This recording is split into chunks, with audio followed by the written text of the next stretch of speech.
Hello, and thank you for joining us. This is your Daily Armor, a daily dose of spiritual defense and enlightenment.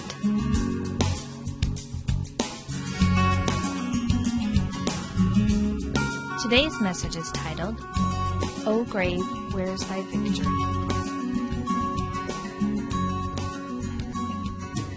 Today's scripture is found in Psalms chapter 116, verse 15. Precious in the sight of the Lord is the death of his saints. A good friend of mine lost her most beloved father yesterday. She loves her dad. She calls herself a daddy's girl.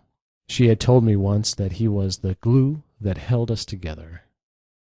When she would speak of her father to me, it was in the most tender and loving way. I met him once. Even at his advanced age, he arose from the chair in which he sat to shake my hand. My dear friend has a broken heart with the passing of her most cherished man. She fills the void left by the cold and silent grave from whence no traveler can return. This is made even more difficult, as there is something precious in the father-daughter relationship that is hard to explain and impossible to replace.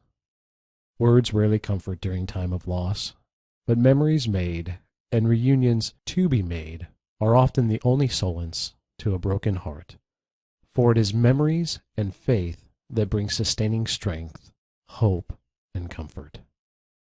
Grief is as real an emotion as any. The only way to take sorrow out of death is to take love out of life. It is this loss that drew my mind to ponder the purpose of death in this life. Death can come swiftly and unexpectedly, or slowly and painfully. Whether we have months to prepare for it, or if it comes in a blink of an eye, we are never really ready for the painful void this physical separation leaves within us. During this life, we take on a physical body to house our eternal spirit. The spirit and the body together is a living soul. This physical aspect of our soul grows old. It earns battle scars, it tires, and it will eventually give way to physical death. At this physical death, the body and the spirit are separated for a time. The scriptures call this a returning to the earth. Life does not begin at birth, nor does it conclude at death. This life is but a moment of our eternal existence. If we peer through mortal eyes solely, death is painfully bleak, and we are left broken-hearted and hopeless. But a loving God, our eternal Father, put in place a plan that can speak peace to the grieving heart. Because of the sacrifice of the only begotten Son, even Jesus Christ, there is a certain bright hope we have of a resurrection. What comes to mind are the words, "He is not here, for he is risen." Jesus Christ burst the bands of death, and the scriptures ring out, "O death, where is thy sting? O grave, where is thy victory?" This resurrection is a gift to all. All will be resurrected.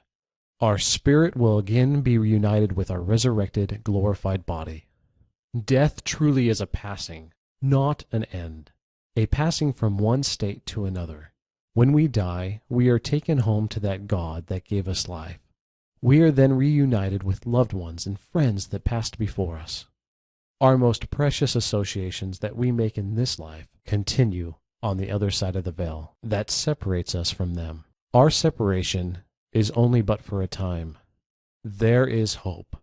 Hope in a brighter day, an abiding hope in the power of the Holy One. Because Jesus Christ offered himself a sacrifice and overcame physical death, all will live again, and sweet will be our reunions. Today's song is, "What is this thing called death?" What is this thing that men call death? This quiet passing in the night. 'Tis not the end, but Genesis of better worlds and greater light. O God, touch thou my aching heart, and calm my troubled, haunting fears. Let hope and faith, transcendent pure, give strength and peace beyond my tears. There is no death, but only change, with recompense for victory won. The gift of him that loved all men, the Son of God, the Holy One. If you have found value in these messages, please share them by visiting yourdailyarmor.com.